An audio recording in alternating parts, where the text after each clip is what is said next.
Si no viene la voy a matar. Aquí ya lo reseté. Muy bien, entonces la palabra distosia viene de dis, que significa alteración, y de tocos, que significa parto, ¿no? Entonces es una alteración en el trabajo de parto. Hay varias causas que pueden causar estas alteraciones. Principalmente habría tres grandes grupos. Anomalías en las fuerzas contráctiles, que es lo que vamos a tratar hoy día. Anomalías del pasajero, ¿no? Del feto, cuando hay fetos que vienen en presentación podálica, en situación transversa, esos fetitos no van a poder nacer. O anormalidades del pasaje de la pelvis y del aparato reproductor bajo. Entonces, pacientes que tienen pelis asimétricas, pelis estrechas, que tienen de repente accidentes de tránsito, ¿no? Entonces, esas pacientes con esas pelis malas deformes tal vez no van a poder tener un parto normal. Y también distocias del parto, del canal del parto, podrían ser pacientes que tienen de repente tabiques vaginales, ellas no podrían tener un parto normal. Entonces hoy día vamos a hablar sobre anormalidades de la contracción, de las fuerzas contráctiles. Entonces las contracciones uterinas tienen unas características, ¿no? Que una es la frecuencia en el tiempo y otra es la intensidad en milímetros de mercurio. Entonces normalmente para que haya el inicio del trabajo de parto debe haber contracciones más de, debe haber 3 contracciones o más, ¿no? En 10 minutos. Entonces si tiene una paciente que tiene una contracción una vez cada hora, eso se llama contracciones de Braxton Hicks, ¿no? Una contracción cada hora. Si tiene una contracción cada 30 minutos, bueno, pues de repente quiere comenzar, ¿no? Si tiene una contracción en 10 minutos, entonces todavía no está en trabajo de parto. Pero si tiene la paciente 3 contracciones en 10 minutos, entonces podemos decir que está iniciando su trabajo de parto, tal vez. Entonces tenemos que registrar la frecuencia de las contracciones y también hay ahora actualmente aparatos, ¿no? Que pueden registrar en milímetros de mercurio aproximado la intensidad de las contracciones. Entonces cuando hacemos el monitoreo a las pacientes que vienen a obstetricia y tienen contracciones, entonces le ponemos las correitas en el abdomen y le ponemos los aparatos para registrar, ¿no?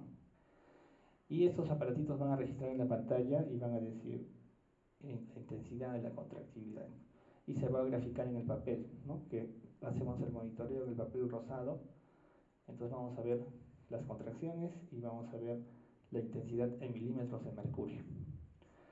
Entonces, cuando yo siempre digo a mis alumnos, cuando hay un monitoreo en el que no hay contracciones, eso se llama test no estresante, ¿no? Pero si vemos un monitoreo en el que vemos las contracciones uterinas, eso ya se llama test estresante. Entonces, vamos a ver si también en las contracciones hay caída de latidos, cómo se va a comportar el latido del bebé, ¿no? En el monitoreo. Entonces, para que haya una adecuada contracción uterina, tiene que haber un adecuado funcionamiento de los electrolitos dentro del útero. Entonces va a haber adecuado, tiene que haber adecuado calcio intracelular. Entonces el calcio tiene que estar apropiadamente distribuido. Entonces una mujer que ha tenido contracciones, de repente que vive en Cayoma y ha estado desde el día de ayer todo el día con contracciones y no ha dilatado, y la obstetriz la ha estado examinando y hoy día la examina y sigue con 4 centímetros. Entonces dice, digamos, está en una dilatación estacionaria, pero 24 horas estaba con contracciones y la refiere al hospital. Entonces esa paciente que llega de repente después de 24 horas de contracciones va a tener un agotamiento. Entonces las fibras musculares se van a agotar. La actina, la miosina ya no van a tener esa interacción normal. De repente se va a consumir el calcio y esa paciente va a tener de repente contracciones de menos intensidad. Entonces ya no va a haber un equilibrio apropiado en la fibra muscular. Para que haya un adecuado trabajo de parto, entonces todo tiene que funcionar bien. Entonces, tal vez esa paciente que ha estado agotada, por más que le pongamos oxitocina, la fibra muscular no va a responder. Entonces tiene que funcionar apropiadamente la fibra muscular y el tiempo que vamos a establecer. Muy bien, entonces cuando una mujer está embarazada, al principio, antes de que haya trabajo de parto, el útero está en una fase inactiva. Entonces ha habido la concepción del bebé y el bebé empieza a desarrollarse, el feto, el embrión, y el útero va a estar inactivo. Y después, para el trabajo de parto, el útero se va a preparar, el cuello uterino va a madurar y el útero se va a ir activando. Y después, cuando ya esté con contracciones uterinas francas, entonces se va a producir un trabajo de parto verdadero. Y cuando ya nació el bebé, el útero se va a reducir en tamaño y se va a recuperar, ¿no? Entonces, en el puerperio. Habría estas 4 fases y va a haber diferentes manifestaciones de las hormonas. Entonces, al principio del embarazo vamos a tener mayor cantidad de progesterona. La progesterona va a estar en cantidades más altas y va a causar que la fibra muscular esté relajada. La progesterona relaja la fibra muscular y el útero no va a tener contracciones. Y después, conforme va a ir avanzando el embarazo, va a ir aumentando los estrógenos, la relaxina, y ya en el franco trabajo de parto va a haber estrógeno, relaxina, va a haber más prostaglandinas. Las prostaglandinas, la oxitocina, en el útero va a haber más receptores para la oxitocina y pequeñas cantidades de oxitocina van a causar aumento en las intensidades de las contracciones.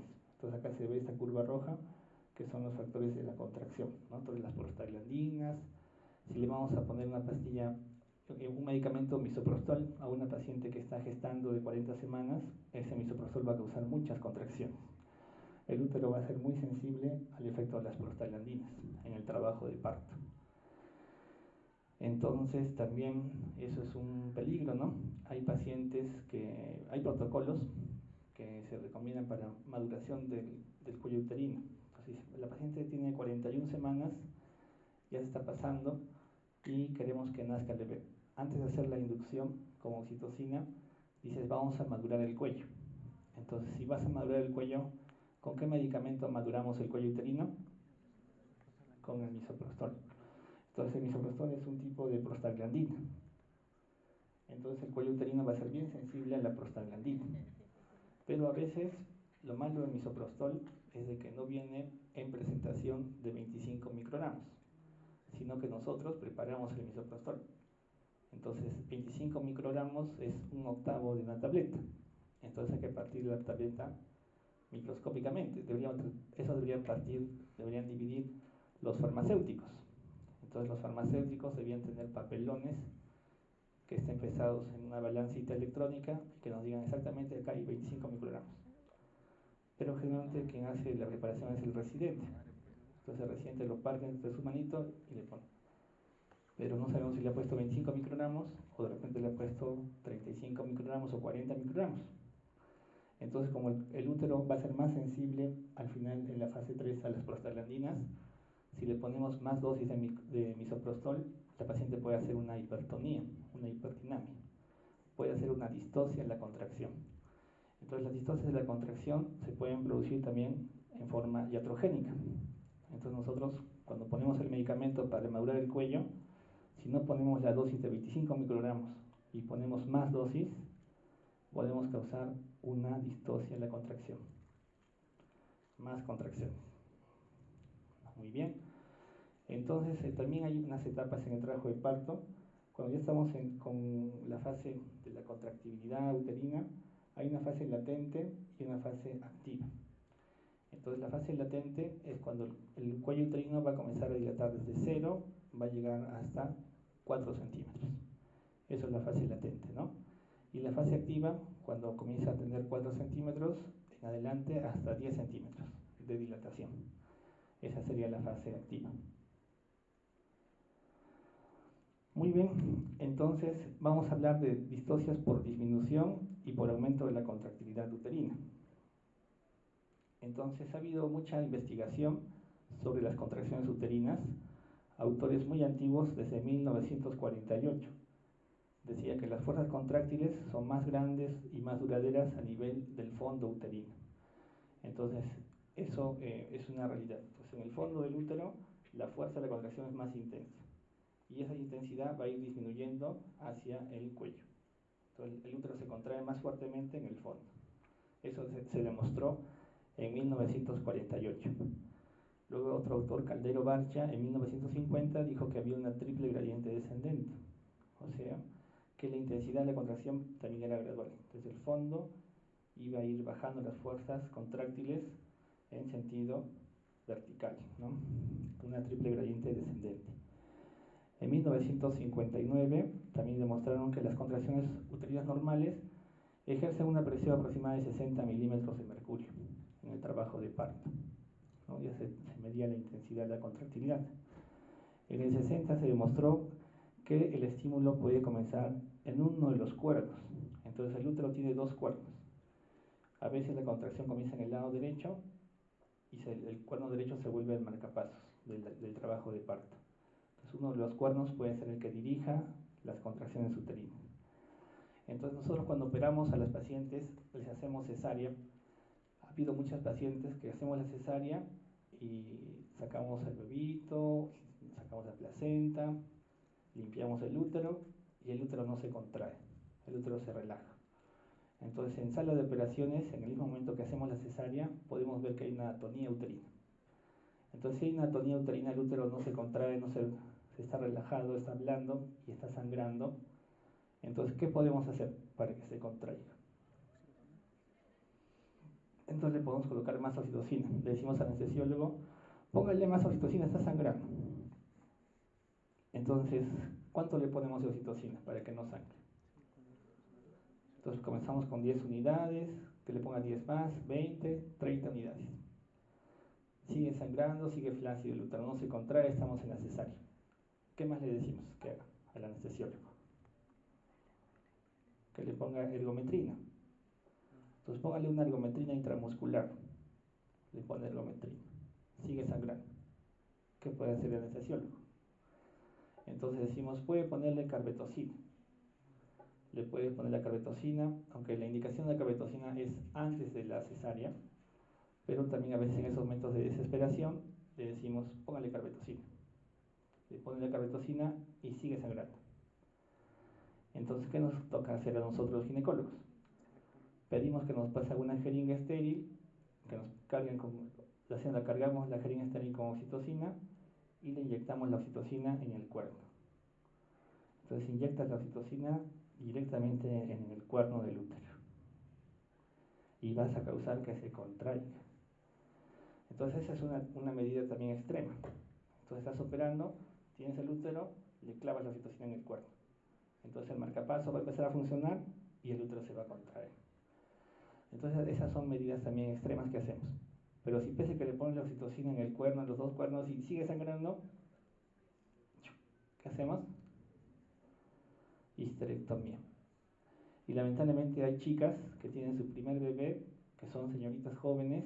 Yo he visto pacientes de 16 años que han tenido su primer bebé y que han terminado en histerectomía.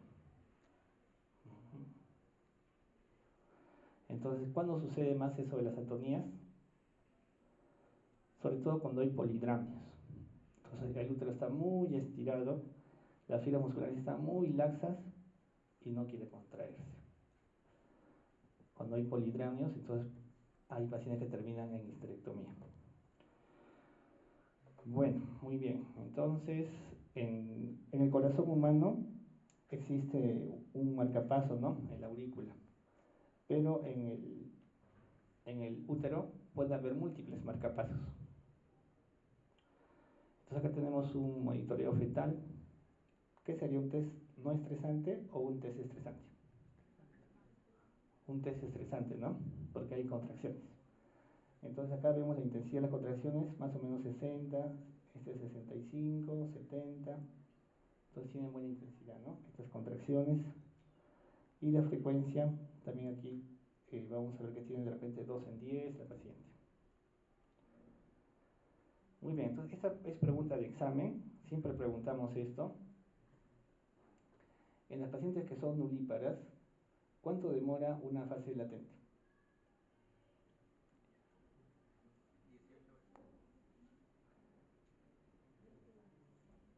¿Cuánto dura una fase latente en nulíparas? 18 horas, ¿no? Entonces decimos una fase latente prolongada cuando dura más de 20 horas en nulíparas. Pues pregunta de examen: fase latente prolongada en nulíparas, más de 20 horas. Y en multíparas,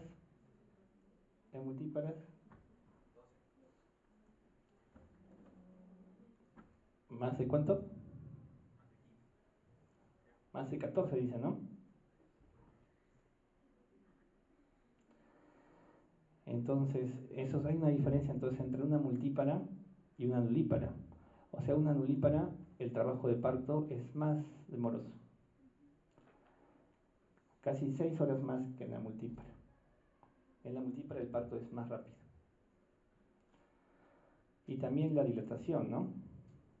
Entonces, más o menos, la dilatación es 1,2 centímetros por hora en las nulíparas. Y en las multíparas, 1,5 centímetros por hora. Muy bien. Entonces hay unas curvas donde se ve que el trabajo de parto no es... en los partogramas han visto que es una línea, ¿no? Una línea en 45 grados, una pendiente en 45 grados. Pero lo que verdaderamente es una curva en pendiente que se acelera. Entonces, cuando han hecho la investigación del trabajo de parto, encontraron que la curva era con una fase de aceleración. Entonces, esa fase de aceleración la hemos visto varias veces. Cuando hace un tacto que la paciente está con 6 centímetros, entonces dices: ¿cuándo será su parto? Si examinas ahorita, en este momento, 3 de la tarde, a una señora que es multípara y la examinas con 6 centímetros y está con buenas contracciones, son las 3 de la tarde, ¿para cuándo será su parto? Si está con 6 a las 3 de la tarde, 7 de la tarde, 8, 7 de la noche, ¿a qué horas nacerá el bebé? 7, 8. Sí, sí, en 4 horas, ¿no? Entonces a las 7 puede ser. Pero como vemos esta fase que es una pendiente que acelera, entonces generalmente nacen en 1 hora, en 2 horas. Y nacen a las 5, a las 6, a las 5, antes, porque se acelera el parto. Y eso se ha visto más cuando la mujer tiene 6 centímetros. Entonces, por eso el Colegio Americano dice que la fase activa debería comenzar en 6 centímetros y no en 4 centímetros. Como nosotros en América Latina consideramos que es de 4 centímetros, entonces examinamos a una paciente a las 3 de la tarde con 4 centímetros y después la volvemos a examinar a las 8 de la noche y sigue con 4 centímetros. Entonces dices: ¿qué se llama eso? Una dilatación estacionaria. Entonces dice: dilatación estacionaria. ¿Y qué le haces a la paciente? Entonces lo más probable es que le hagas una cesárea, porque no está dilatada. La señora también se molesta, la familia se molesta, mi hijita no dilata, ya está desde ayer, y te presionan los familiares.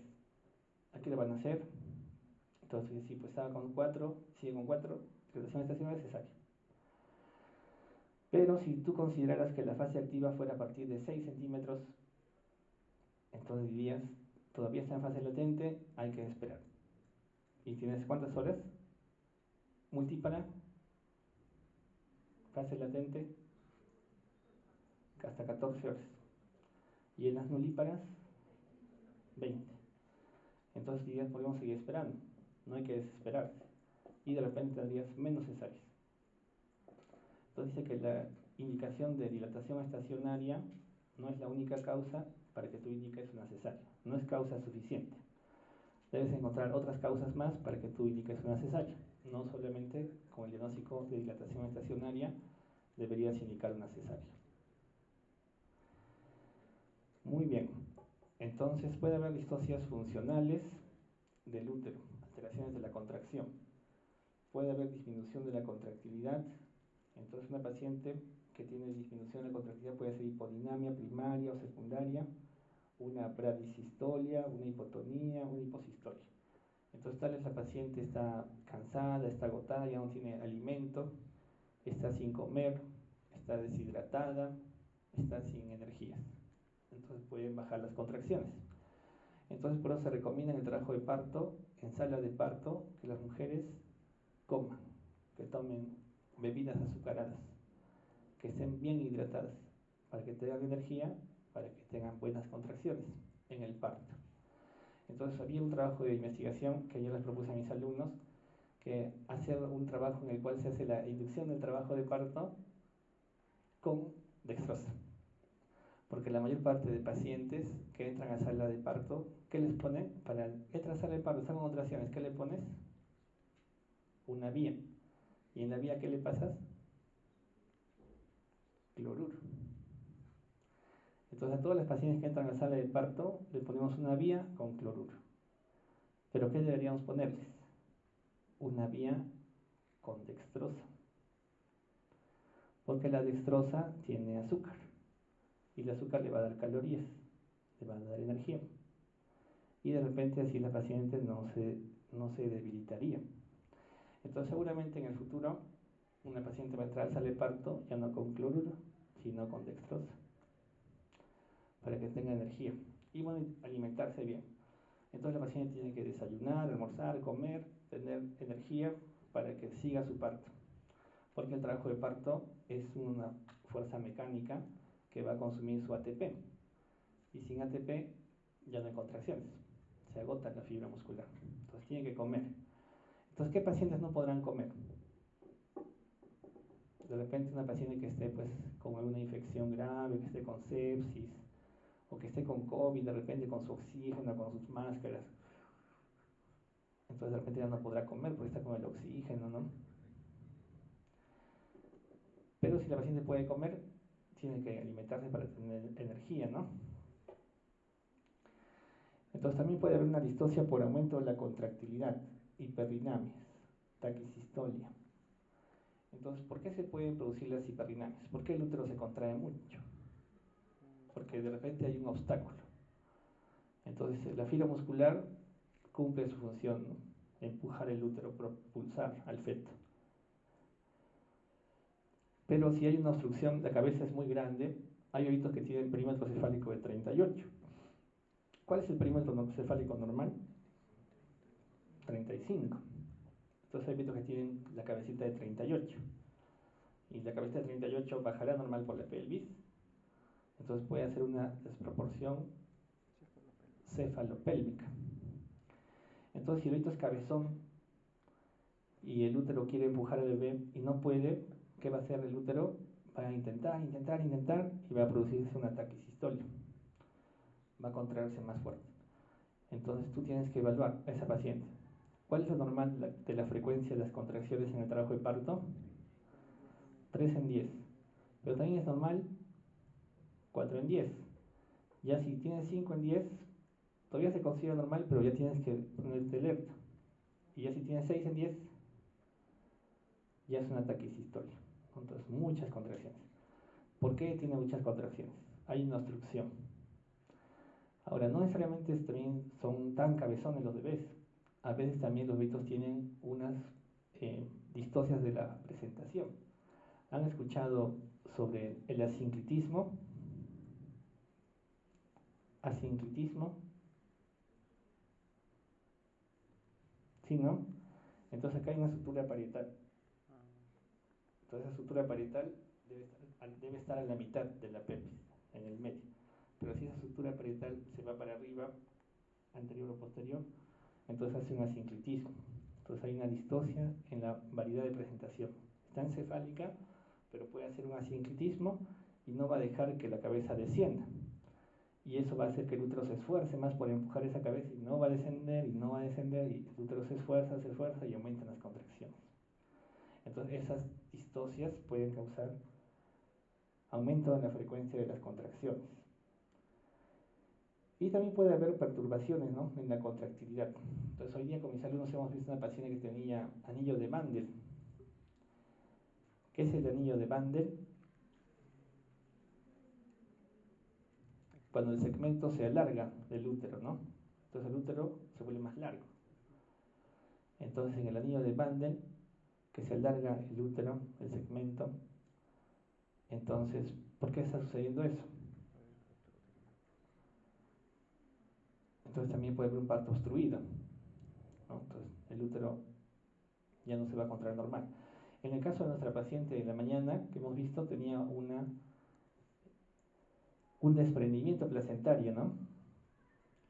Entonces tenía un desprendimiento placentario, ese desprendimiento causaba una irritabilidad en el útero. Cuando hay desprendimiento placentario, ¿qué se forma? Coágulos, ¿no? Hay coágulos debajo de la placenta. Esos coágulos son negros y esos coágulos infiltran la fibra muscular. Entonces cuando hay un desprendimiento placentario, se infiltra la fibra muscular y la fibra se pone equimótica, como cuando recibes un golpe y se pone morado, entonces el útero se pone morado. Y esa parte que se pone morada va a causar de repente espasmos. Ay, me confundí, perdón.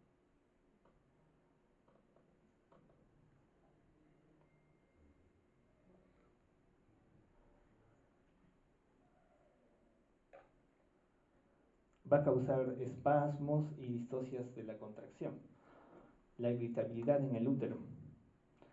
Y al final, ¿eso que te puede llevar? Te puede llevar a alteraciones, formación del síndrome de Van der Frommer-Pinner, aumento de la contractividad uterina, el tono uterino aumenta, se pone duro, el útero está duro, no relaja y puede llevarte a una muerte fetal. Entonces, cuando tú ves todos esos signos, que el útero está duro, no relaja, que está sangrando, también hay un sangrado uterino, examinas el cuello y hay un sangrado en el cuello uterino, entonces dice esto está mal. Y ahí sería bien indicada que le hagas una cesárea a la paciente que está en trabajo de parto. Y eso de los desprendimientos placentarios, de la irritabilidad uterina, puede producirse en cualquier paciente. Tenemos que estar atentos a nuestras pacientes, que las contracciones sean 3 en 10, 3 en 10, el tono uterino haya contracción, que relaje el útero, contrae el útero, relaja el útero. Tenemos que estar bien pendientes. Entonces también puede haber problemas por la disfunción del músculo uterino. Entonces yo les decía, una paciente con polidramnios, que tiene demasiado líquido, ¿no? Que tienen polidramnios, el útero, la fibra muscular está muy estirada, muy elongada, no va a contraer normal. Entonces una paciente con polidramnios podrá tener parto vaginal leutóxico, entonces se le manda una prueba de parto, pero es un poco más difícil que tenga un parto normal. Entonces puede haber también alteraciones en las contracciones uterinas. En sí, el trabajo de parto, la fase latente, la fase activa, depende de las contracciones del útero. Pero ya cuando la mujer llega al expulsivo y ya va a nacer el bebé, las fuerzas de contracción del útero no son suficientes para que nazca el bebé, sino que se necesita que la mujer puje. Entonces, para que nazca el bebé, la mujer tiene que pujar en el expulsivo. Por eso le decimos a la señora, tome aire y puje. Entonces, la prensa abdominal, los músculos de la pared abdominal, son los que tienen que contraerse en el momento del periodo expulsivo para que salga el bebé y para que se produzca la expulsión del feto. Entonces, si la madre en el momento del expulsivo no colabora, a veces hay adolescentes de 13 años, de 14 años que tienen embarazo, que tienen parto, y colaboraron bien de repente en la fase latente, en la fase activa, pero llega el momento del expulsivo, y les puje, y sienten el dolor y solo gritan, y ¡guay! Y se mueven de un costado a otro costado, y gritan y no pujan, entonces no pueden nacer los bebés, porque la contracción uterina no va a ser suficiente para que nazca. Entonces se tiene que conocer bien a la paciente, a ver si esa paciente va a pujar. Entonces, si la mujer no puja, ¿qué hace el médico?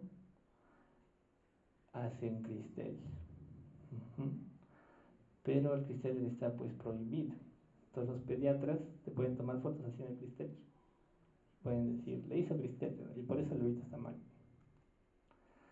Y ha habido problemas legales. Pero hay mujeres que no pujan, pues. Entonces si no pujan, no sería como última medida extrema hacerle un cristel, ¿no? Medir tu fuerza bien, pero nos toca a los médicos a veces pujar por las pacientes. Es como una cesárea. En una cesárea, ¿cómo nacen los bebés? Puja el ginecólogo. Empujamos el fondo uterino y empujamos y ¡plup! Lo sacamos al bebé. Entonces en una cesárea hacemos cristal, empujamos el fondo uterino para que salga el bebé. Entonces en un parto, sí, bueno, también lógicamente se puede hacer, pero a veces pues somos, somos enjuiciados por testimonios de otros colegas también. Entonces de preferencia que empuje la paciente. Todas las obstetrices se cuidan bastante de eso también y no quieren que las denuncien y también dicen, doctor, mejor haga la cesárea, no empuje a la señora.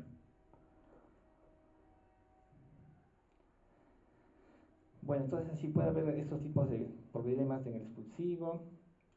Entonces no, de repente no se puede expulsar bien al feto.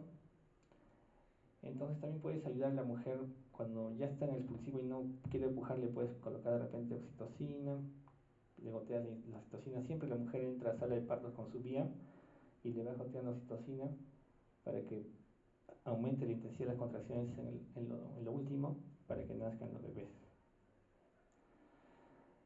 Entonces también entre más dure el trabajo de parto hay más riesgo de complicaciones. Entonces lamentablemente cuando dura mucho el trabajo de parto hay más infecciones, más hipoxemia, más probabilidad de sufrimiento fetal. Entonces los partos no deben extenderse demasiado, porque la mujer, si tú le haces una cesárea a una mujer que ha estado en trabajo de parto 19 horas y no nació el bebé, y le haces la cesárea, esa herida se va a infectar. Se infectan las heridas de la cesárea en trabajo de parto. Entonces no conviene mucho a veces operarlas en el último momento.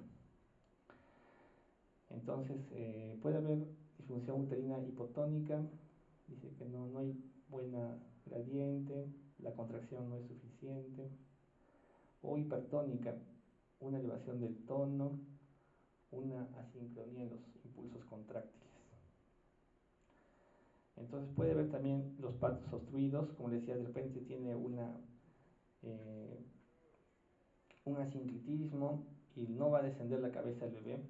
A mí me tocaba una vez ayudar a una amiga que estaba haciendo su cesárea. Entonces pujaba la señora, puje, ya no puede salir el bebé, estaba obstruido. Vamos a hacerle cesárea. Entran a hacer la cesárea, cortan el segmento, quieren sacar el bebé y tampoco lo podían sacar por arriba. O sea, no podían empujarlo por abajo y cuando quieren sacar por arriba tampoco lo podían sacar porque estaba atracado en la pelvis. Entonces un médico por abajo empujaba y yo lo jalaba el bebito por arriba y no salía el bebito. Entonces haces maniobras, lo quiebras así al bebito, lo doblas su cuerpito y finalmente lo saqué al bebito, pero lo hemos estirado ese bebito. Entonces hay partos obstruidos en los que no pueden salir por abajo y a veces cuando haces la cesárea tampoco lo puedes sacar por arriba porque se quedó completamente presionado en la pelvis el bebé. Y hay mucho riesgo que esos bebitos se compliquen, ¿no? Que hagan hipoxemia, después hagan convulsiones. Entonces no conviene llegar a esos momentos tan trágicos. Entonces también puede haber partos precipitados, así como hay partos obstruidos.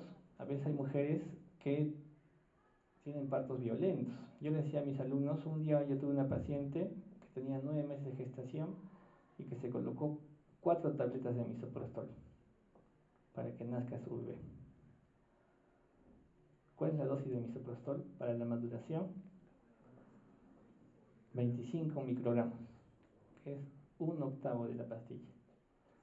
Pero mi paciente se puso 4 tabletas, 800 microgramos. ¿Y qué pasó con el bebé? Salió como proyectil. Salió como un proyectil el bebito. Entonces un parto precipitado es cuando dura menos de 3 horas. Entonces hay partos que son muy acelerados. Entonces le dice a la señora, ¿qué pasó? ¿Por qué tuviste el parto? ¿Por qué nació tan rápido? Entonces lo más frecuente es que toma mates calientes. Dicen, ¿qué mates calientes tomó? Mate de ruda, mate de muña, mate de albahaca. Entonces, ¿estás tomando mate de albahaca? Sí, mi abuelita me dio mate de albahaca. Y le vino más contracciones. O sea, esos mates de albahaca tienen oxitocina. Y cuando lo tomas, más contracciones.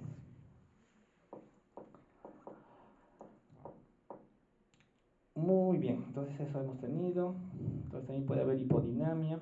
A veces, como digo, la paciente está deshidratada, está sin energía, no ha comido, puede tener hipodinamia. O de repente el útero no tiene una de repente hay miomas en el útero. Entonces dice la señora, tengo mioma, ¿puedo tener parto normal o tiene que ser cesárea? Entonces les indicamos una prueba de trabajo de parto. Entonces, a ver, veamos cómo va en el parto. Pero a veces si las miomas son muy grandes, de repente la fibra muscular no se va a contraer bien y efectivamente puede hacer una hipodinamia por la presencia de miomas. O también, como les decía, cuando hay polidramios, que el útero está muy estirado, la fibra muscular está muy delgada, muy débil, no se contrae bien. Ahí puede haber hipodinamia. Miomatosis uterina, polidramias. Entonces tú le puedes estimular las contracciones con oxitocina y si no te funciona, de repente puede terminar en una cesárea. Entonces a veces no hay buenas contracciones, decimos, estaba con buenas contracciones, 3 en 10 y se le han ido las contracciones. ¿Y cuánto tiene? A ese tacto está con 7 centímetros. Entonces está con 7 centímetros, el dedito pesa 3 kilitos, pelvis ginecoide, paciente joven de 28 años y se le fueron las contracciones y está con 7 centímetros. Entonces, ¿qué haces? Si todo está bien, buena presentación cefálica de vértice, pelvis ginecoide, no hay asinclitismo, está con 7 centímetros, le haces una conducción.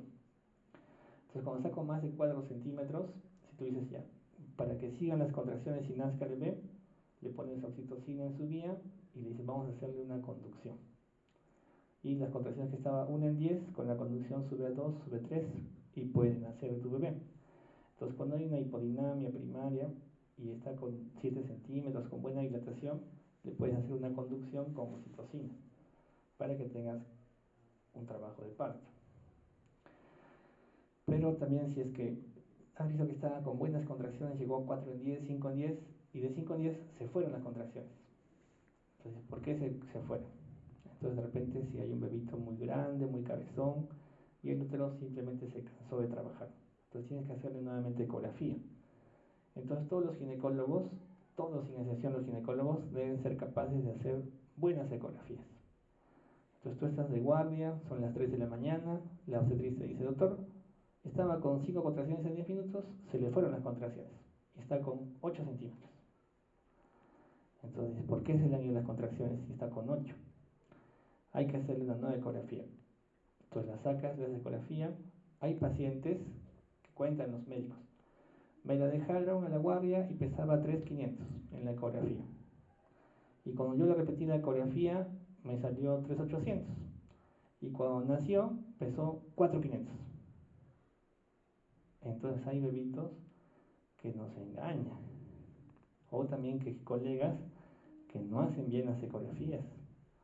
Entonces por eso vale repetir la ecografía. Entonces, ¿por qué esas fueron las contracciones? La ecografía dice 3.500. A ver, voy a mirar. Y con tu desconfianza le miras bien y de repente encuentras que pesa 4 kilos. Entonces dices, se fueron las contracciones porque es un bebito macrosómico. Hay una desproporción feto-bebé. Es macrosómico, más de, no sé, 4 kilos. Entonces dices, cesárea. Y de repente le haces la cesárea y pesa 400. Y la altura uterina 31 centímetros.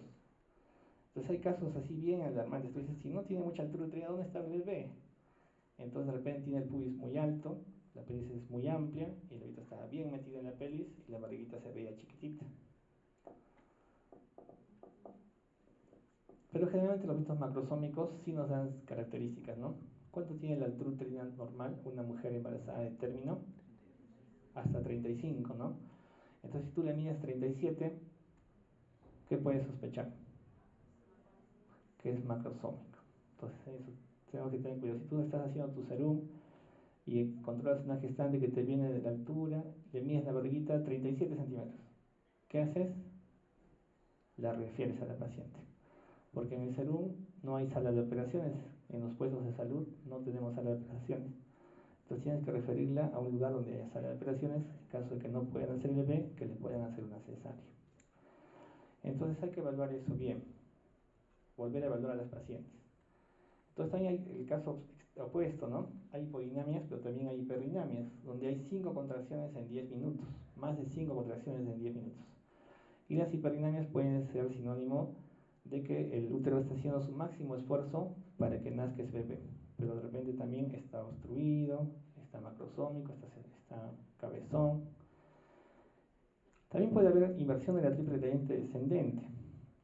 Entonces, como decíamos, este autor demostró que la propagación de las contracciones es de forma descendente, desde el fondo del útero hacia el cuello del útero.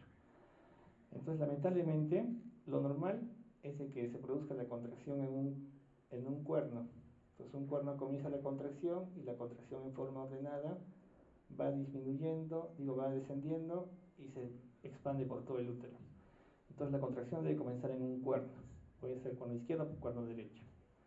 Pero lamentablemente a veces hay múltiples focos contráctiles en el útero. Entonces cuando hay múltiples focos, el útero no sabe cómo contraerse, porque ordena que se contraiga de aquí, ordena de acá, todos ordenan, no hay una coordinación, no se contrae bien el útero. Entonces una inversión de la triple gradiente es donde no hay una contracción ordenada, sino hay múltiples focos contráctiles y el útero no se puede contraer. Entonces cuando sucede eso, pues tiene contracciones, pero no hay descenso, no baja la cabeza, no está progresando la dilatación y el útero no se está contrayendo en forma normal.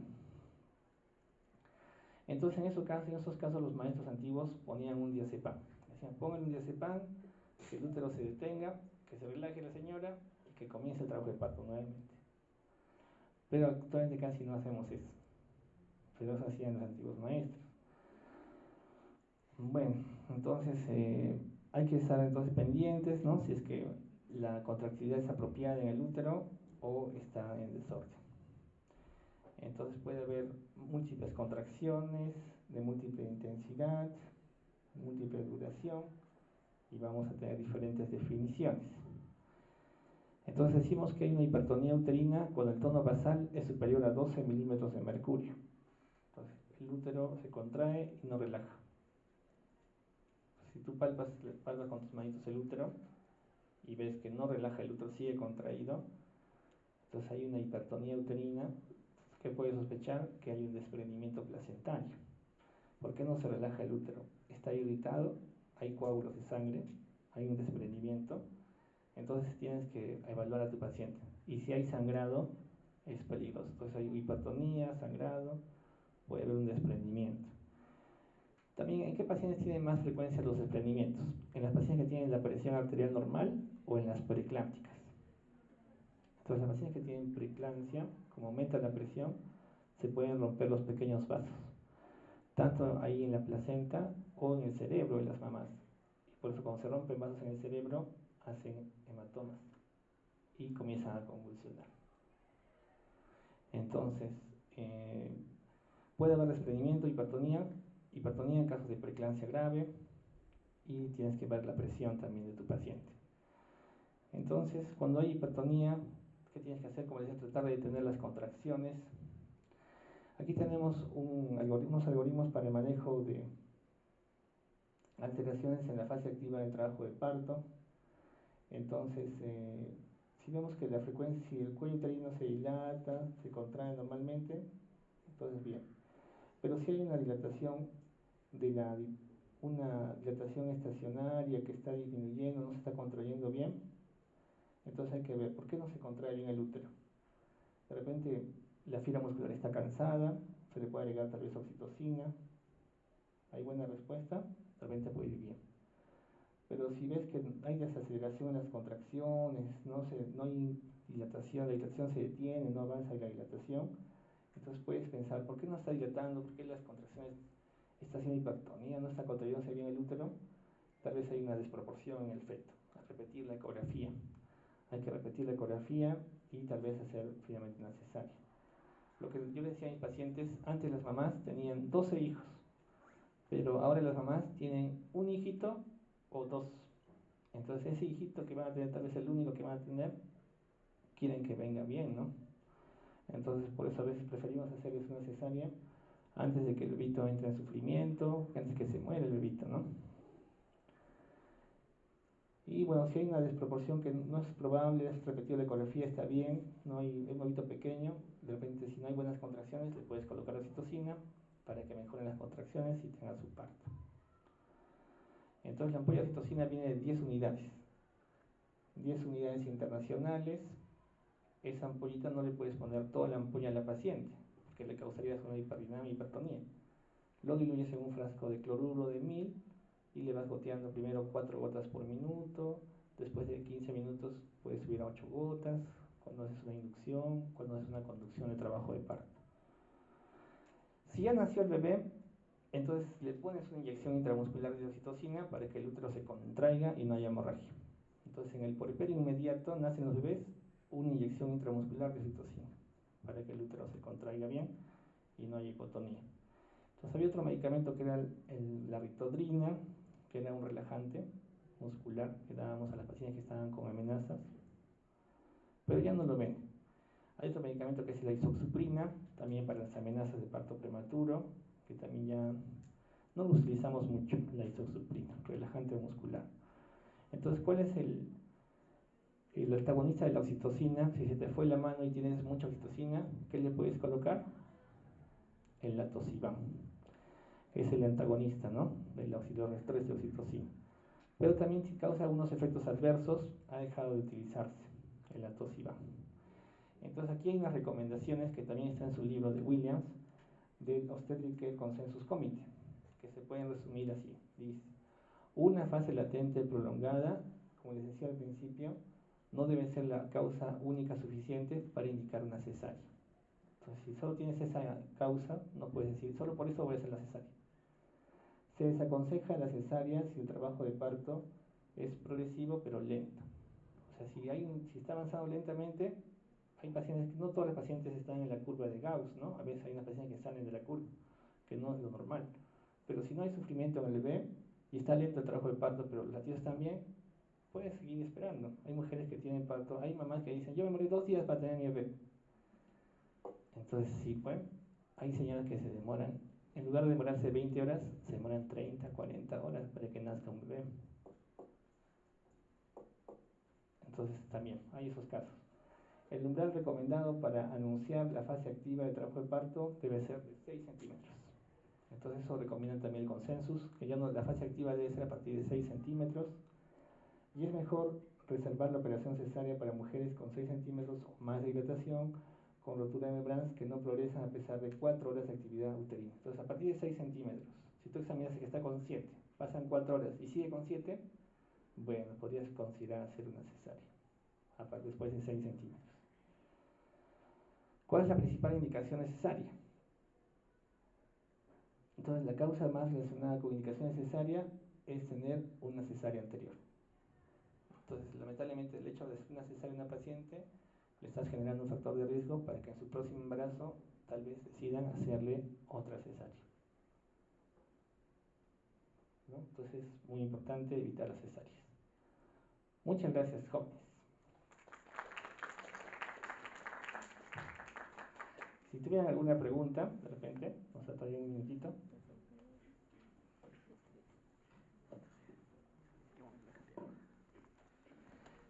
Generalmente las preguntas vienen de la